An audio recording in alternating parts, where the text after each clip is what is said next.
So today I'm going to talk about my favorite comparative and superlative adjective activities. So what is a comparative adjective? It's when you compare two things. For example, that building is taller than this building, or that person is shorter than this person. A superlative means like the most of something.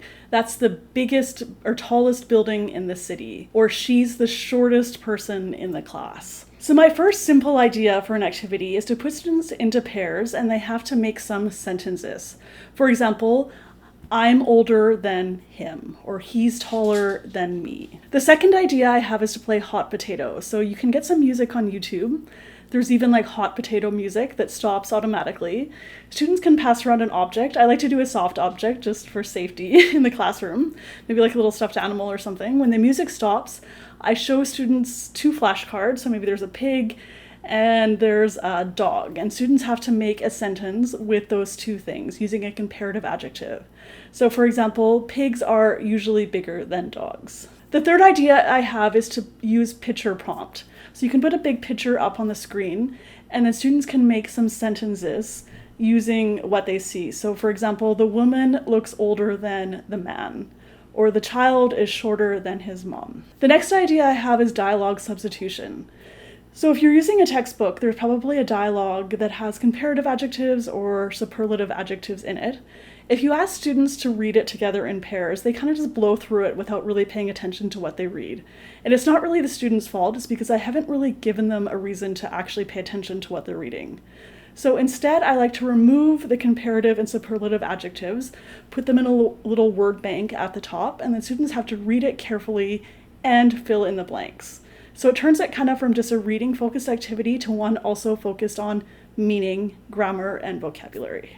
The next idea I have is board games. It's very easy to just make your own, so using a grid, maybe like 5x5 on Google Documents or whatever. And then I put some fun squares, move 2 spaces ahead, trade spaces with the person on your left, etc. In the other ones, I would put some words. So for example, tall, short, best, good, worst, etc. When students land on that square, so for example, maybe they land on best, they have to make a sentence. So for example, the best teacher is Jackie. And if they can make a correct sentence that kind of fits and makes sense, they stay on that space. If they don't, they have to go back to where they started. The next idea I have is a conversation starter. So I give students some conversation starters related to this topic.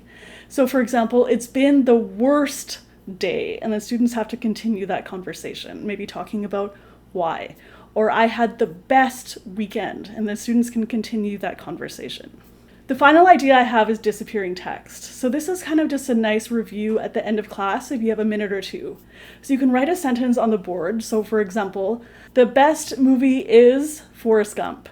And I can get students to say the whole sentence out loud, and then I can erase a few words, and students can still say that sentence. Then I erase a couple more words or the whole sentence, and they can say that out loud. You can do that with obviously a lot more complicated sentences, and then erase maybe 2 words at a time. And by the end, students are saying the whole sentence, but there's nothing on the board. Okay, so those are my top activities for comparative and superlative adjectives.